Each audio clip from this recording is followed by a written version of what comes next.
Hello, I'm Robbie Ryan, and I'm on the Cinematography podcast. The following podcast contains explicit language. You're listening to the Cinematography podcast presented by Hot Rod Cameras, a program about the art, craft, and philosophy of the moving image and the people who make it happen. Coming to you from the world headquarters of Hot Rod Cameras in Hollywood, California, are your hosts, Ben Rock and Ilya Friedman. Hey Ben, how you doing? You look like you're doing well. Yeah. You sent me our fancy new webcam setup. So, here it is. Here you are in way more resolution than I've ever seen you on this podcast. Oh my God, yeah, it's definitely the most resolution-y. It's like I can almost reach out and touch you. It's like being in the same room. Anyway, I still think your setup looks better. I need to work on my lighting and some other fine-tuning, but I literally just got it set up just now. So for anyone who's watching us on the YouTube, welcome to my messy office. That's the great thing about that focal length. Hard to tell it's messy at all. Yeah. This is like, you got me like the Barry Lyndon lens from NASA that's crazy low f-stop, so I can just throw everything out of focus. That is the Sony G Master 50mm f1.4 or something like that. Some 1.2. I don't know what it's fast though. It's fast lens. Yeah, I think more people should should up their webcam game in this kind of a way. I think I'm going to make people feel jealous when I have to do Zoom meetings with them, because they're going to be like, why does it look like I'm watching an Errol Morris documentary about you, and I just look like I've got a crappy little 50-cent camera on my laptop here. Your goal was to give everyone webcam envy, I'm sure. So always has been. Hey, who is on the show today? It is delightful. We have Robbie Ryan on the show, and he is just a wonderful guy. And he's so much fun to talk to. I'm so glad he's back on the show. And he shot Poor Things, which you and I saw together on the Fox lot at a special screening. And wow, when I talk about movies that like really caught me off guard this year, that's like at the top of my list. I just think it's beautiful. The story really stuck with me. The performances are amazing. Like, just loved it. I did as well. It's really unexpected, and we had to kind of hold our tongues a little bit because, every once in a while, the PR people for a movie or a project don't want it to go out right away, and they actually kind of wanted to time the release of this episode. It's called an embargo. An embargo, exactly. I'm really glad that we get to talk about it, especially since Poor Things just won a Golden Globe for Emma Stone, and also for Best Picture Musical or Comedy, which the Associated Press called an upset. I think a lot of people were thinking Barbie was going to take that on. Yeah. Hold on there. Yeah. You're getting right into our close focus without saying what's our close focus. So, and now, close focus. So okay, fine. I jumped the gun a little bit. I mean, but this is all, kind of related since we're talking about Poor Things, and I'm excited about Poor Things. And, I think this might be sort of like an indicator of the Oscars, in a few months from now. I think it very much is, and we have to remain somewhat agnostic on this show because we talk to a lot of people who are responsible for making some of these really high-end, beautiful pictures. But I will say that it is a little bit of an upset, and Barbie kind of got, am I going to say snubbed at the Golden Globes? We make fun of the Golden Globes. Honestly, we've made merciless fun of the Golden Globes year to year for the last they 2 or 3 years. They deserve some mocking. Back a few years ago, it was only a couple years ago, they had quite the scandal going on. So it's like it's not like it was undeserved. To their credit, and no, they never called me. I said, when Golden they were Globes, call me. Yeah, I was like, Golden Globes, if you need some help figuring out your shit, basically call me. I'll tell you what you should do. I'll settle your hash. They did not call me, but they seem to have employed some appropriate people. They doubled or tripled their membership. The membership now is much, much more diverse than it was, and I think that the Golden Globes are probably way stronger for it. And I think that the awards selection that they handed out yesterday, it reflects that. I actually think it feels more egalitarian. So I'm all for it. And to anyone who's saying, and I can actually see the argument for, I don't think that there has been a bigger mover of culture as a movie this year than Barbie. I think it's hard to argue that anything else is bigger, and it not winning all these awards. it's one of those things where it's like, on the one hand, I'm not saying it doesn't deserve to win more awards. It's a great movie. On the other hand, it made $1 billion. And it would obviously be an amazing feather in the cap of Margot Robbie and Greta Gerwig, Ryan Gosling, Rodrigo Prieto, all the people responsible for making this movie. But on the flip side, it would be nice to see a movie that, like a Poor Things, maybe could use a little bit more of a boost. Not because it's doing badly at all, but just because it's... To call it smaller than Barbie is to say it's any other movie. Barbie is the biggest movie of the year. And I feel like a lot of times in these awards shows, when something is a runaway crazy hit, it tends to not win as many awards all the time. But that being said, I was kind of surprised to see Oppenheimer killing it at the awards, because Oppenheimer did pretty damn well too. It sure did. Yeah. And I don't know. I don't like separate it and say like, well, Oppenheimer's a serious historical film and Barbie is fluff. I think Barbie isn't fluff. I think that's what people like about it. I think Barbie has a real point of view and a real thing to say. And in a way, it's looking forward and Oppenheimer is looking backwards. And obviously, Oppenheimer is a cautionary tale for the future as well. But I don't necessarily say one is more deserving than the other. They're both huge movers of culture, this year or last year. I actually thought that Margot Robbie might have taken that just because I know that there was a lot of people talking about her incredible performance in I, Tonya going back to like 2018, and she didn't win in 2018. She has been turning in nothing but amazing performances since she showed up on the scene. And I think to most of us, it was The Wolf of Wall Street was the first movie we ever noticed her in. Yeah. And that was, I think it's been more than 10 years. I've never seen her put in a bad performance. I was recently rewatching Once Upon a Time in Hollywood. She doesn't have a big scene stealing role in that, but she's great. And I remember this time last year, there were 2 movies that she was in that had underperformed, and people were saying, is Margot Robbie, is she bad for box office? So neither one of those cases did I think it was even on her. Anyone who's been paying any attention to her career from the beginning knows that she is the whole package as a performer. It wasn't just the Golden Globes that happened this weekend, also the Creative Arts Emmys. And if you're not familiar with the Creative Arts Emmys, this encompasses cinematography and editing and all sorts of related technical crafts. And big winners, including the Weird Al Yankovic movie, Weird, which you and I both really liked and we talked about on the show. Love it. Also, one of our clients from Hot Red Cameras and friend of the show, guest of the show, Mike Prickett for 100 Foot Wave. Hey, Mike. Yeah. Also, several series did really well. Welcome to Wrexham took like 5. White Lotus took several. Natalie Kingston from Blackbird. We had her on the show. She won Best Cinematography. Yay, Natalie. It does fill me with enormous pride when anyone we've had on the show is winning all these awards. Marvelous Mrs. Maisel picked up a Creative Arts Emmy. I believe it was David Mullins. Beef won some Creative Art Emmys as well too. So that's Larkin's work. So that this is, a lot of our guests of the show, clients of Hot Rod Cameras, had a really fantastic night, a really big weekend for award shows, and it's really exciting. So I think without further ado, we should get to the interview with Robbie Ryan. Here we go.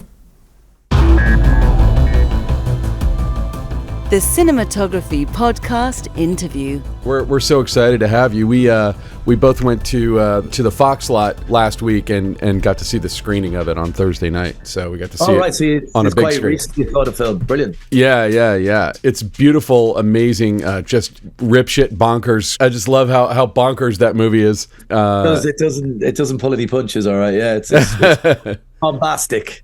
I actually want to ask you a question that was like, before the movie even started, opening credits, I looked over to Ilya and I said, what aspect ratio is this? And because, I feel like one of the things going into especially your collaborations with Yorgos is that any kind of tropey, ruly thing that we expect from a movie like the one we're watching, like a period piece or like this, expect it to be played with or changed or moved around or whatever. So what aspect ratio did you film in? It's 1:66 aspect ratio, so 1:66 to 1. The golden ratio, it's called. I asked Ilya if it was 1:66. I used to be a projectionist, and it looked 1:66 to me, but I couldn't tell. Yeah, well, we kind of ended up shooting some Vista Vision on this film, and so that is 166 natively. So I think we were filming 166 anyway, and then Yorgos was like, oh, I think we should try some Vista Vision because that's a 166 aspect as well. I was like, oh yeah, it is too. So like that was really exciting to kind of like use such a nice format that it was natively 166. And I always thought those Hitchcock films were 235, you know, but basically Vista Vision was a format that came out in the 50s that was 166, and they were able to crop it to 235, you know. More information. So I think the 166 thing was something we were keen on doing. It's because 185 is a little bit widescreen and 4:3 is a bit too square, so 166 is great for portraiture. It's hard for me to think of a film I've seen recently. Like I'm not usually aware of the lensing in the way that I'm aware of your lensing. And I was describing it to my wife as it's like if Guillermo del Toro and Stanley Kubrick and Terry Gilliam all collaborated on a movie all together. There's very deliberate zooms. There's a lot of wide angle. There's a lot of, like, I don't know if it's technically fisheye, but there, like I didn't know about the Vista Vision thing, so that plants 5,000 other questions in my mind about how those lenses interact with Vista Vision. How much of the movie was shot on Vista Vision? Well, the problem with Vista Vision is it's really hard to get source a camera, you know. It's like one thing saying we'll try and shoot on it, but to find a camera was pretty difficult. Well, to find a sync camera is nigh on impossible. Oh, really? I can guarantee that. I think there's only one of them in the world, and that was not available to us. So we ended up getting this camera called a bokeh, which is a kind of it's sort of like a Frankenstein camera of its own. It's really noisy. So because Yorgos really likes to use like sound sync, so that was a bit of a game changer that he couldn't use the Vista Vision for sync stuff. So he was like, oh well, we'll just do it where there's no sync needed, and that was the reanimation sequence. So most of the Vista Vision is used within that scene, and it's a beautiful format. Like it is really like it's a really lush kind of thing. And we shot, I think it might be one of the first films to have shot 35mm Ektachrome Vista Vision. So that's a first, and that's the results from that. We're like, wow, it's so gorgeous, you know. And I listened to the interview that you did with Ilya a few years ago. I re-listened to it, and you seem like someone who's very excited about shooting on film. Like you said, you'll still shoot short films, but you would only do them if they were filming on film. And I'm sure that we have some listeners right now who, even if they love and admire this movie, say, how different would this movie look if it was shot on, say, an Alexa LF or something? What is the advantage that you get out of shooting on film, if there's a way to describe it? It's a difficult one to sort of completely clarify, but I do think when you shoot on film, the results you get back are always a surprise in a good way. I've never been like, God, that looks terrible. You know, it always has there's a great contrast range to film stock. There's a great color rendition. Skin tones are always really interesting. There's never anything where you go, that looks terrible. You know, it kind of always has something to build on. And like, I take a lot of stills on film now as well. And when you get into your Lightroom, you always kind of like, there's always something interesting about film negative. And I think the whole ethos of shooting on film is really important as well. The way you kind of send it all to a laboratory, you filmed it and you don't look at it back straight away. It goes away and it gets developed, and with some Chrome it would take 2 or 3 days to get that back. So you've kind of moved on psychologically from that sequence you've shot. So I think that's a really important part of the whole filmmaking on celluloid process, is that you kind of film it, it's going to be good, you send it away. And if there's something wrong, you have insurance to fix the problem. But hopefully that doesn't happen. But generally, I think you've moved on to another scene and you're doing other work, and you know that what you get back. And like, I love just getting back stills, like high res stills from the lab, and you go, okay, that looks great. I'm sure that's going to be a good, so that there's nothing wrong with that. And it's always like when we were getting the Ektachrome stuff back, I'd bring that onto the camera van and we all like, look at the Ektachrome, it looks great, So it's like opening a little present every time you get the high res. And in a way, when you're shooting digitally, you're seeing it as best it's going to get, kind of, because you've kind of figured out a lookup table that you really want the film to look like. So you've done a lot of work prior to a digital film with your whole sort of color space, and it kind of feels like the magic's lost a little bit. And I know that is a silly sort of argument, but it really kind of matters to me that I can forget about it, knowing that the film will deal with it and be graded later on, and it'll work and it will look exactly what we want it to look like, or like it'll look close to what we're hoping, you know. Yeah, yeah. So let's kind of go to the beginning of this process. So this is your second feature with Yorgos, correct? And then you have a third one that you've already made that I think is either in post-production or I'm sure we can't talk about that. It's actually been on the internet now. It's been given a new name. It's called Kinds of Kindness. Yeah, and one's coming out. They're still in the edit process. Yeah, yeah. But like, because these films are so unique, when I saw The Favorite, it like, you have thoughts in your head about like what it's going to be like to watch a period piece in that movie. And I think I compared it on the old podcast to Barry Lyndon. Like, it immediately subverts what you expect from a period piece. But I feel like this film takes a lot of what the two of you did on that even further visually, obviously for good reason. But like, just talk about your collaboration with Yorgos, and like what shows up when you read the script, and how do the two of you come up with these completely out of the box visual ideas that you go with? I think, Yorgos likes to get a team of people that he kind of trusts around him, and I'm always catching up with whatever his visual ideas are. Like, he's so kind of prolific with ideas that you kind of go, okay, well, you want to try that? Okay, let's try that. And I feel like he gives me a lot of challenges that I go off and I try and find a lens that he's sort of trying to talk about. And The Favorite, we got lucky with that 6mm lens, which Panavision didn't really kind of show it to many people, and they're like, oh yeah, we have this lens, and it was like, Yorgos loved it. I was like, this is fucking great, this lens, So on this film, there was a few challenges as far as trying to get like portrait lenses and even wider fisheye lenses that created this vignette, and the film has a lot of that in it, and we ended up with these Petzval lenses, which I'm sure you guys probably have heard of. They were it's funny because they're very old lenses that were made for projectors, that in digital cinematography and photography, people started like going, this is like the dream lens, what do they call it, the dream lens or something, where has this really dreamy focused bokeh on it. And Yorgos is so up on his lenses, he knew that these would be interested to test. And they were the ones, after a lot of, like, we did a huge lens test day, they're the ones that he really liked for the portrait stuff. So, he has an idea of what he wants to try and get. And like those lenses do feel a little bit like of another era, and they've got a kind of a, painterly quality, an otherworldly quality to them. And they're not technically correct lenses anyway perform, because they're kind of detuned to a certain level, and they just have a lot of character, and I think he wanted that very much in this film.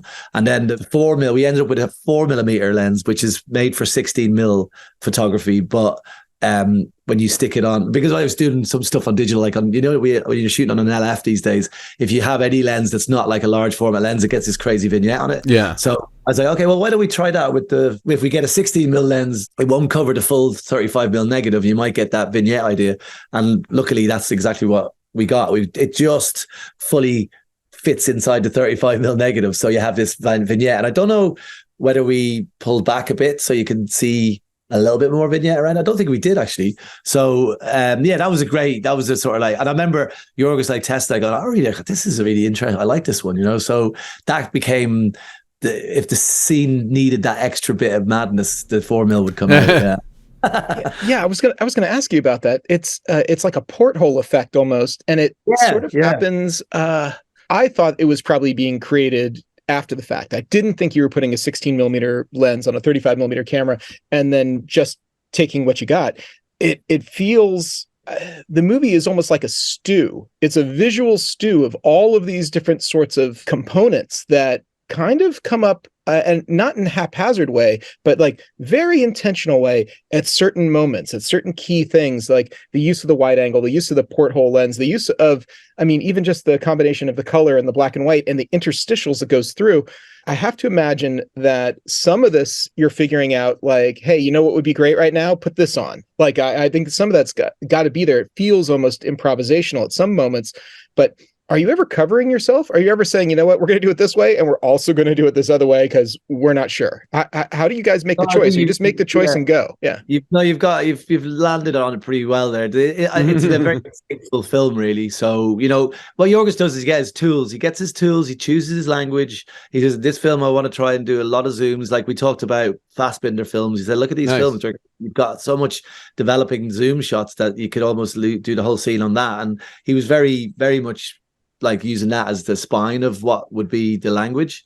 And then we could spot it with like the wide lens or the portrait lens. And the thing that always comes back to it is Yorgos's extreme knowledge of editing and how to make editing work. And he works with an editor called Yorgos as well, whose nickname is Blackfish. And those guys, they get in that room, they really they know how to cut, and I think the rhythm of the film is totally works and helps, as you say, the stew really kind of like boil perfectly, because you're jumping between so many different lens choices that would normally not necessarily, they would definitely jar, but that's what the attempt is to jar the audience and like make you keep up with it in a way, So many movies want to draw no attention to the camera, want to draw no attention to some of these stylistic elements, where this is like in the DNA. This is in the DNA of the movie. It is like so fundamental to it. Do you guys ever have a conversation of like, are we going too far? Are we going to draw too much attention to this? Do we want, I mean, I can't imagine that, because I feel like you get the point across. These are almost like notes on a piano. Like if you're playing a composition and it's like, boom, I'm hitting this note very, very, particular. So you're really paying attention to it. What is that conversation like of figuring out how your visual symphony of these different parts all play together? I'm not going to let you off the hook. Is it intentional? Is it random? Is it? This is when you're talking to, I'm just a mere mortal when it comes to Yorgos. Ideas, like we're just so keeping up with him, and he'll like, he'll walk on a set and he'll feel it, and he'll kind of go, oh, maybe we do this, and we talk a bit about it, and then what we tried to do in most scenes is use all the lenses. So we only had like 5 lenses, and we'd use each lens pretty much all like in each scene if we could, and then he knew that he'd have that to work with in the edit, but like as far as what you're saying, did he feel like he was going too far? Yorgos with this film never felt like he was going too far, and he was always impressing upon like the production designers to kind of really push it, like don't feel like there's any boundaries. And Shona Heath, who is like an imaginary, she's just full of ideas. Like it's like she just will always come up with an amazing idea, but she had no real on-set sort of knowledge as far as how a film gets made. She's done one short film in like 20 years, so this was like a huge canvas. Wow. So James Price has done a lot of films as an art director, so the two of them created this beautiful sort of symbiosis where they were able to push each other and realize the madness of the visual sort of world that Yorgos wanted, and he was just always saying, no, more, go more. And I guess that lends into the whole film in a way. It's quite it's an assault on a lot of levels, and in a good way. And like, what's interesting about this film as well is it's Yorgos's first time having a composer. So like somebody who's composed the music. So the music was there pretty much getting composed as we're filming, and it helped him figure out the rhythm of how he might make a scene work. And like it really, I think it goes to another level, this film, because of the composition of the score helping. Like it feels like a character. It really does. And it totally does. That music is really interesting. Yeah, he'd never been on a film set. Oh, he's never done a film before. It's his first soundtrack. Whoa. And it's so an important part of the film. Yeah, it sets such an interesting, weird tone. Like again, like your cinematography, it's something. I won't get into. Yeah, like, I love getting into it because Jerskin's a really interesting guy, because he really, really thinks about the thing, and Yorgos would try and not give him any information. It's like, but he read the script and he's like got really into the emotion of it, and he decided to do a lot of the score on bladder-based instruments. So like stuff like bagpipes or like stuff that's kind of wood instruments that has some kind of Frankenstein capabilities to them as well. So I love that. I really, really think that makes sense, and it really shows in the film. I think that the camera, your camera, loves Willem Dafoe too. Like makeup and his face. That's true. Okay, that's true. Fair. I love Willem Dafoe, but in this movie in particular, I cannot take my eyes off him even for a second. It's like there's so much going on with the textures of his skin and his his countenance. It's like it's just such a well, and his makeup is so extreme. Like the makeup effect on him is so eye-catching and crazy. And then these things that are shown as monstrous, like Willem Dafoe is a lovely character who's loving and wonderful and thoughtful and just looks scary. Yeah, no, the writing of that you're bang on. It's exactly sort of saying those things that just don't judge a book by its cover, and yeah, like Willem, he's such a great actor that underneath all this prosthetic, I only ever saw Willem being Dr. Godwin Baxter because I didn't see him after set. It was so he'd always arrive as this other character. He kind of know it's Willem, but he was so not. He was like talking Scottish, and he was like he just looked totally different, but. How is his accent? Some people say it goes into a bit Irish, and it goes. But I thought he owned it personally. It's always hard for me. Mark Ruffalo's fucking Dick Van but yeah, they Yorgos's films are always a bit peppered with interesting sort of ways of speech. But yeah, I have to hats off to Willem. I thought he did so great, as all the actors did. But like he had to do the 3 hours or 4 hours in the makeup chair every day as well. Oh, I bet. So, like, your prep with Yorgos when you're prepping a scene to shoot, you said that he walks on set, but I'm assuming that there's been some kind of communication, I don't know, shot list, storyboard, some kind of a conversation, especially given the visual extremes that you're going to with this. What was the prep that you guys, what would you talk about before you shot a scene? I really, like, with Yorgos, you just sort of, I go back to saying you have a list of tools at your disposal. Like, we shot with one camera most of the time. We would have a dolly and a track, and it would be, simple sort of filmmaking tools. But that's the kind of the rule book he kind of put himself. And that meant, like, except for some scenes, like where we're on the ship, where we had to have a crane to kind of get to the height of the ship and track with them from there. That was the only time we ever used any kind of like camera technology that was a bit different to just a dolly and a track. So you have that limited amount of like kind of tools, for want of a better term, then that means you sort of like you have your rhythm and your language sort of set up for you, and then it's just a matter of how you place the actors and you work the scene out with them, and it really was like we did storyboards for some of the scenes, like the reanimation and her jumping off the bridge, because there was other departments who would like to know exactly what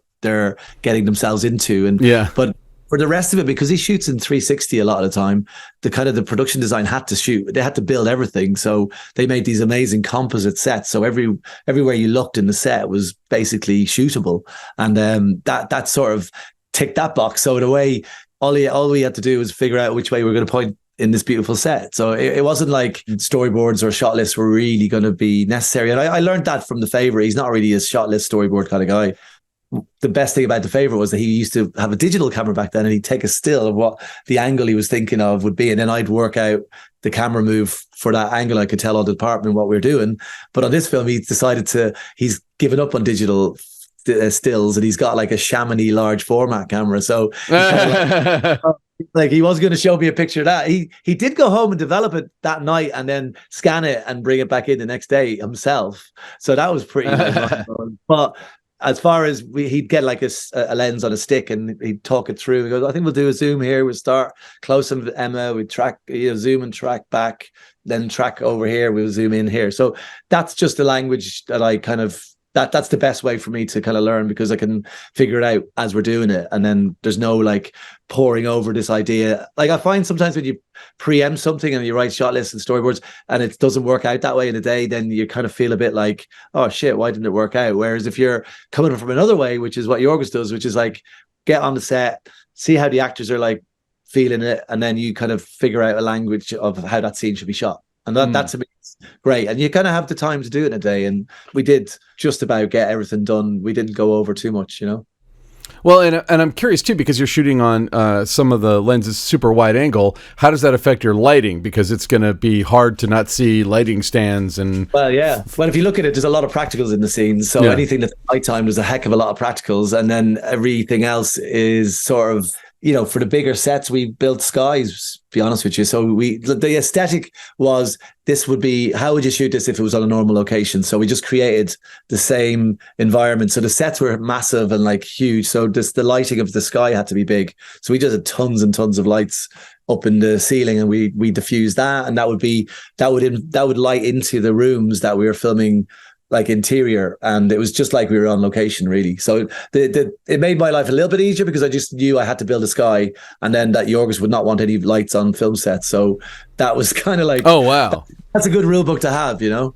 Well, that frees you up to kind of do the, more improvisational. I don't want to. Sure, yeah, exactly. Yeah, it's totally that. Yeah, and it did create some problems because shooting on the Ektachrome, it's a very slow stock, so we had to sort of help that along sometimes, and sometimes the scenes were a bit darker because of that. But and everything informs, like you could, as you say, you could make your life easy and shoot everything on one fast stock, and that would be fine, and it would be an interesting film. But he really is a director who likes to kind of go, I really want to try this out because I think it's going to look amazing, and let's go down that journey. And by doing that, you kind of have a few hurdles to jump and try and figure out and solve. Did you shoot the black and white stuff on black and white film, or did you? That was on 5222 double X. Beautiful stuff. Absolutely. We when we stopped, we kind of were shooting a lot of out of sequence, but because the first half of the film the first 30 minutes is in black and white, we kind of ran out of scenes to shoot on black and white, and I was always like, oh, so nice getting stuff back. Actually, there's an interesting mistake in that stuff as well, and I would like to tell your listeners, never let this happen. You want this effect, it's a good looking effect, but when you're shooting on film, right, there's a film camera has a pressure plate behind where there's the gate, and the film runs through in front of the gate, but behind the film there's a pressure plate, and that's always aluminium silver. So when you're shooting on black and white, because it's a thinner negative, the light would hit this silver plate and rebound back onto the neg, so you get this weird double kind of halo effect. Like all the highlights kind of start having this weird flare that shouldn't be there. And we were like, what the hell is this? I don't understand. And none of us, we kind of were asking all the technicians, and they were like, I don't know what that is. And then somebody finally said, oh, I think you need to have a black pressure plate for that. Whoa. Silver one. And then everybody all of a sudden said, oh yeah, the black pressure plate, of course. Yeah, and then we fixed the problem. But it was like literally 3/4 into our shooting of that. Oh my God. It's a geek flare. Yeah, it has this lovely oldie world sort of flair in the black and white stuff. So did you left that in halos? Yeah, we left. Well, we'd shot it, so we couldn't get it. We couldn't figure out what the problem was. So then we figured it out, and then we kind of fixed it. But then we only had about a third of the stuff, a quarter of the stuff to do. And I kind of missed it once it was gone, actually. I came in just slightly late. Did you say that you screened it at Camera Image, and that were you in the screening? Did you get the audience reaction for people seeing this movie? I was at Camera Image, yeah, and I didn't watch it though because I've watched it a few times too many now. So I kind of I tend to kind of say hello and then get out of there. But I have ducked into a few audiences, and it's always seems to be a very buoyant audience. Just some people are not too sure, and a lot of people who are getting it are laughing their heads off, And the Camera Image is great because that was the first time the actors had come back from the strike. So Willem Dafoe was on set. The two of us were up on stage. Oh, nice. Did a double act for all the post-film questions and answers, and he's really good at all that stuff. I was like, shit, man, these guys are good. It's part of their job. He says it with such articulate sort of sensibilities, and he sort of gets his point across, whereas I tend to dither a little bit. Yeah, our screening at Fox, there was a lot of out loud laughter. And yeah. I'm glad it wasn't just me, because I was laughing a lot in that movie, and it was really a wonderful validation to hear other people. But I got to say that I think the movie will be polarizing. Definitely, there were some people who were completely silent during that whole movie. I don't know if they got it. I don't know if it matched their sensibilities. Also, it's a press screening, and press screenings are notoriously stoic, full of people who are, taking notes or.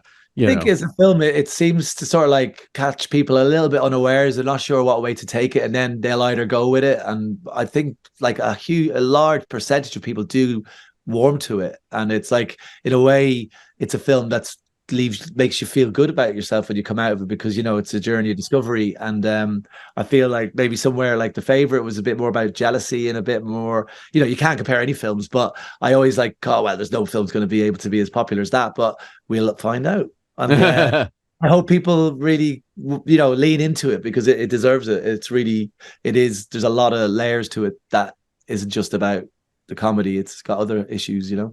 Definitely. Well, and you've mentioned that it's a comedy, and I feel like it is a comedy, but like the stereotype of a comedy, and I guess that you could counteract this a thousand ways. You could talk about Wes Anderson or whatever, but like comedy, usually the look is not so palpable as it is in this film, and yet, you know, it still gets a great laugh, a great reaction out of you. Can you talk a little bit about like, how do you kind of get ready for like, this isn't going to look like a comedy, but it's still going to be really funny and people are going to laugh at it? Like, you know, when you're shooting on super fisheye lenses with vignetting and stuff like that, that is going to draw attention to the look in a great way.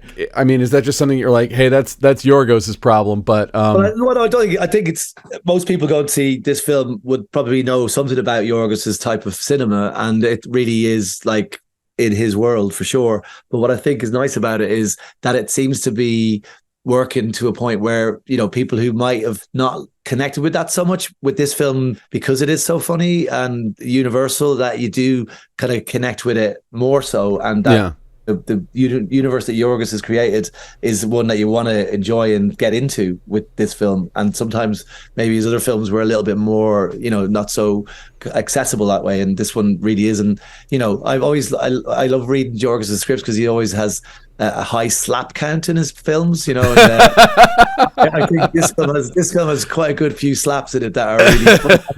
It is slapstick humor in some ways, you know. Yeah. Definitely the scenes with Mark Ruffalo. And God, he's so great. It was so great to see Mark Ruffalo. No offense to MCU movies, but it was just so great to see Mark Ruffalo like really take off the leg weights and act like crazy and just go for it the way he did in that. I think, Mark said in an interview where he's like, I felt like I just had to, I'll either crash and burn or I'm going to come out of this alive, you know. And I think he really put his heart into just being as uncomfortable in his own kind of capabilities as he could, but he's really funny in it. And you know, they're all amazing. I have to say the ensemble is knockout in this, and Rami Youssef is really one of the best straight men you'll see. He's so good. Because he's a comedian by his nature, so he gets to be the straight guy, and it's sort of like playing against type in that respect as well, because usually he's doing kind of sort of comedy all the time, and he is hilarious in it, you know. And I've always loved watching him because his face just says so much, you know.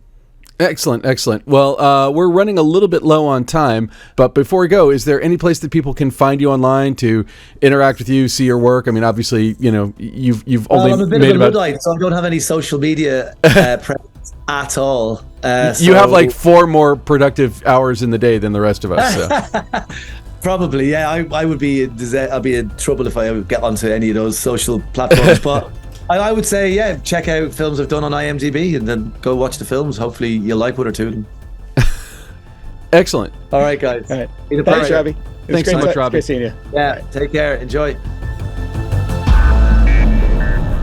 All right, so that was our interview with Robbie Ryan. It was so great having him on the show and chatting for a bit. Thank you so much, Robbie. I mean, he's just a pleasure. He's just such a cool, fun guy to talk to. I just want to talk to him all day. I really like Robbie. He's a lot of fun. I can't wait to go get a beer with him at Camera Image or something. So that'd be fun. Anyway, Ben, you know what time it is? What time would that be? It's bill paying time. We have to thank our fine friends at Arri.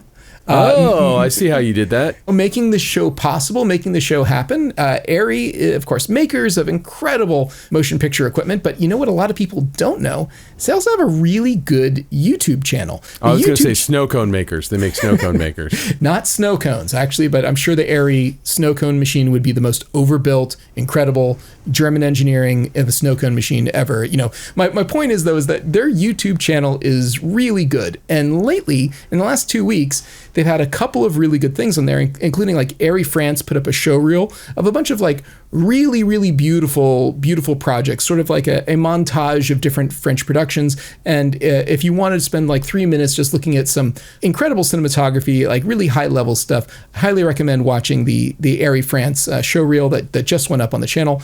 Also, If you are in the technical crafts and you want to find out about color matching and color balancing for virtual production, they have another video up there. And this gets into more heady, more technical stuff. But if that is you, and I know there's a lot of people like that who are listeners of the show, if you are a virtual production guru or someone who is involved in that, it's worth checking out their cool video. So definitely check out the ARRI YouTube channel. They've got 127,000 subscribers. They don't need me promoting them, but they're clearly doing some good stuff. And I appreciate ARRI being there and really classing up the joint, really making it, a more safe space for professionals to be there and to do professional things and talk about professional stuff.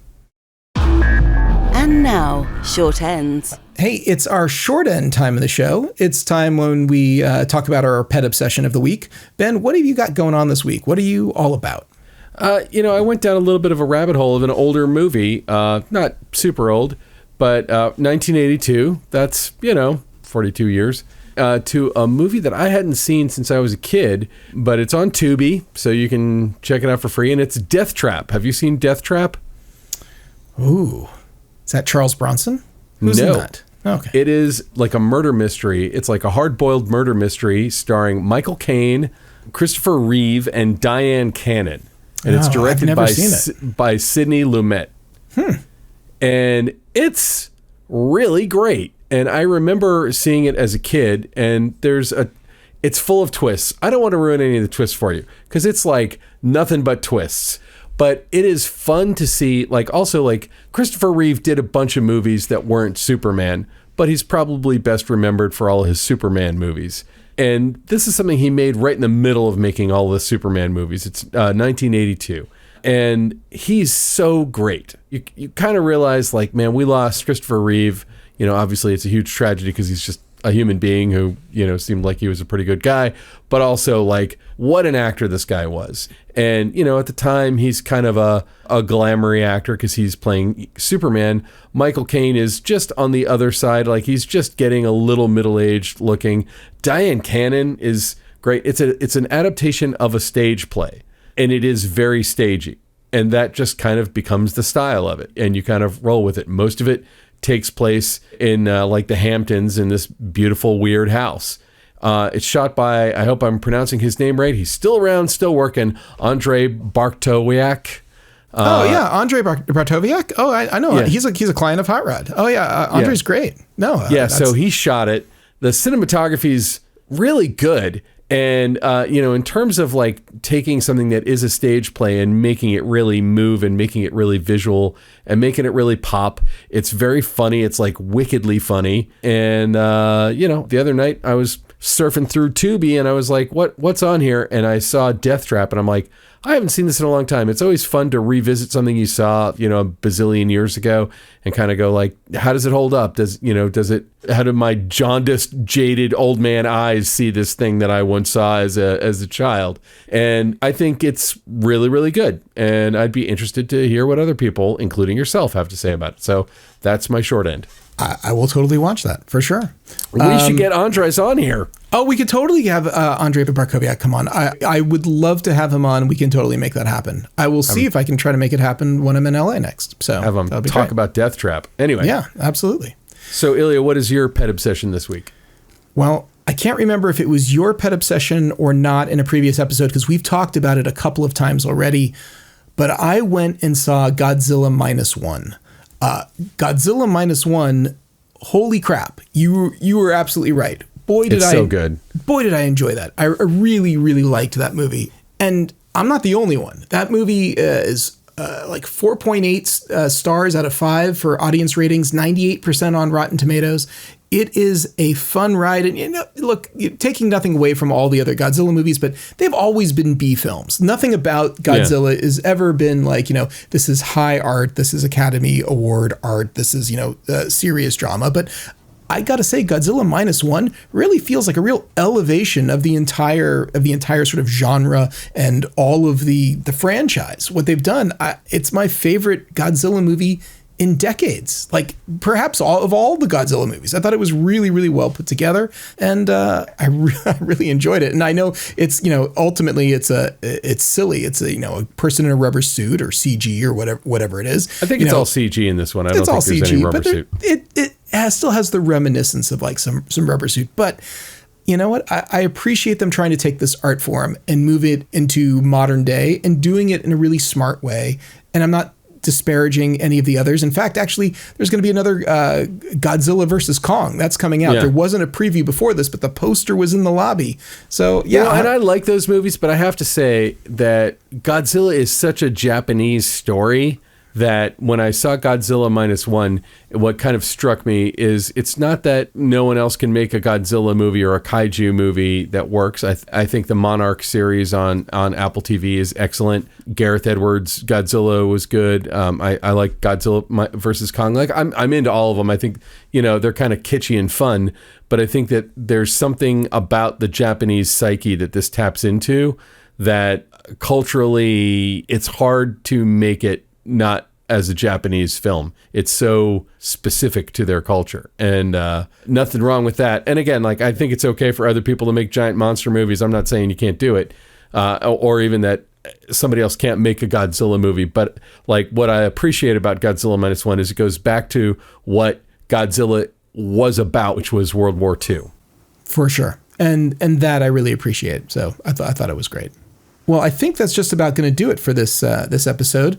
We have to thank a few people, so let's do that. I'll go ahead and thank Alana Cody, our incredible producer, who's been kicking all the butt and making this happen, making all of our shows happen. We have to thank Kaze Alatrachi, who has been putting together new music. Hey, did you happen to listen to any of the stuff that Kaze sent you? I did. Yeah, I did listen to it. I felt like it was all very war story sort of stuff, and I'm going to have a lot of that. Yeah, I'm going to have to talk to him about our theme. I don't know if he's going to listen to this. There's some themey stuff in there. He did some theme stuff. Well, make sure you send me what you think the best themey stuff is, because I thought it was almost all war story. But we're going to put together another war story episode. So for those of you who remember our old war stories, we are assembling and putting them together now. It takes a while to make those things happen, but we are working on it. So I expect in 2024, at some point here, we're going to drop another great war story episode. So something to look forward to.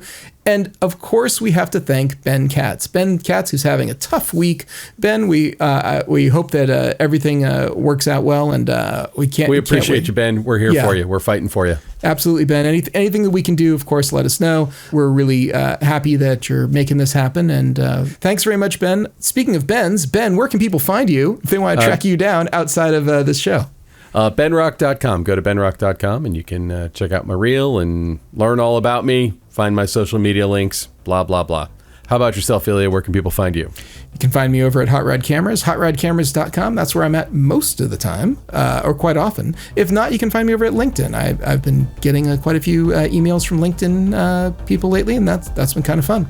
All right, I think that's just about going to do it. Ben, you want to take us out? Thanks for tuning in. We got to workshop this. We got to come up with something. I gotta, yeah. I'm just going to awkwardly hit stop on the recordings now. Me too. Okay. All right. This has been the Cinematography Podcast, presented by Hot Rod Cameras. Find your next camera, lens, or accessory on the web at hotrodcameras.com. Don't forget to subscribe to our show on iTunes and connect with us on Facebook and Twitter. Thanks for listening.